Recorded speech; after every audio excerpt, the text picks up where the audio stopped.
So we're here talking about the 2026 Business Resilience Index that we've launched in January.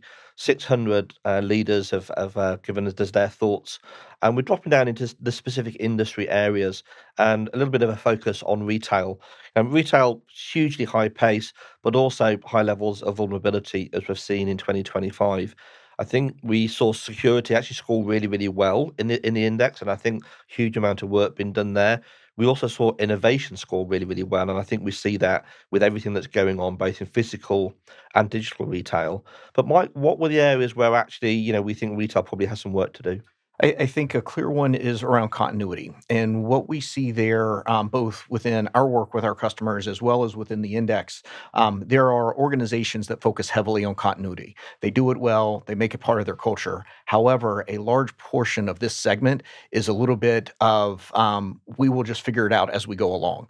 And in the terms of business resilience, figuring it out as you go along is going to be a real challenge with the unknowns of the future. And so I think the takeaway here is that there are organizations who do it very well and have continuity and that we can learn from and other organizations can learn from. But I think for those that are very quick, very agile, very nimble, that comes at the risk of not being prepared if something goes wrong and being able to ensure that continuity of the business, the retail channels are in place and as robust as they should be. And their customers are super fickle, right? So actually, the continuity is really important to make sure they get that same service every time.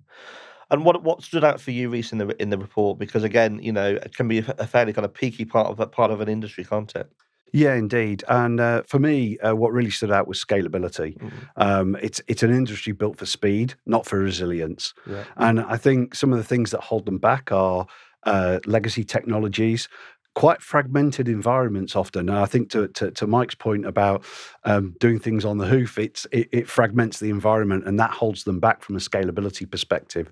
So that was the real thing that stood out for me in terms of how they're operating, how they're building their businesses, and how they're trying to scale their businesses. Yeah, and there are periods during the year that are very seasonal for them. And so, if you're running a large organization, large operation, how do you scale for those peaks, but you still keep efficiency in the business? So actually you keep that gross margin and that bottom line protected as well. A really tough market to operate successfully differentiated, but doing it in an efficient and scalable way.